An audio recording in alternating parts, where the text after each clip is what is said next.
Hello, ladies and gentlemen. This is Justin from Justin and Max Games, and I'm going to be doing a very quick and fun two-player special review of a game called Tungaroo.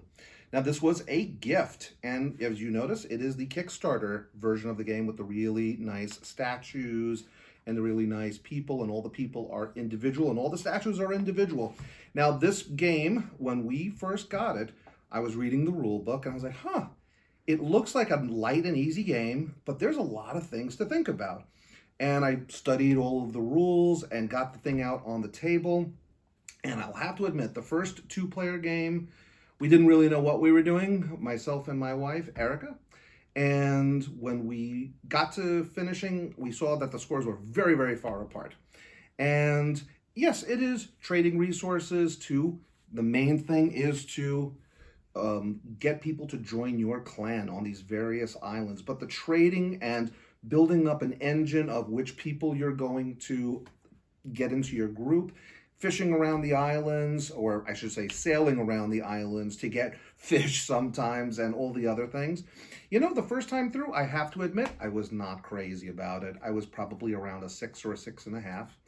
And then the second time we played it, and I knew which people I wanted to acquire, and my rating definitely went up because now I understood the strategy. By the third and fourth times we played it, we alternated who won the game. And again, this is up to 5 players. So sometimes there's a great game, like there it is, Lancaster, right behind me, Lancaster. That is a fantastic game for 5 players, and 2 players, not so much. But I'll keep the game because I really want to play with it. So this is a game that you could play with 2, 3, 4, or 5. Does it work at 2? That's always my question. And after these 4 plays where we alternated wins, every time about 2/3 of the way through, you kind of know who won it, and it was a fairly large margin between the points. And so I was a little bit, I like everything about the game.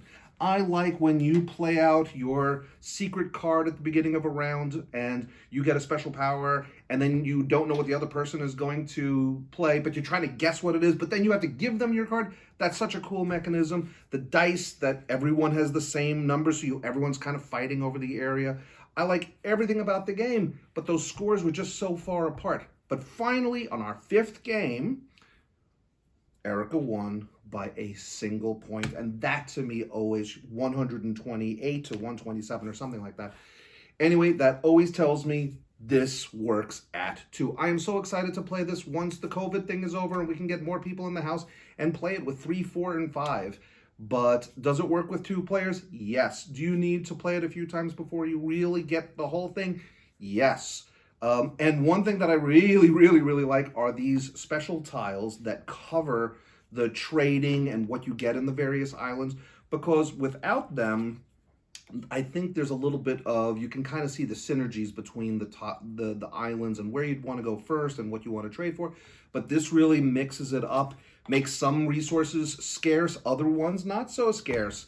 I'm going to give this game, after playing it now 5 times, it started off around a 6 or 6.5.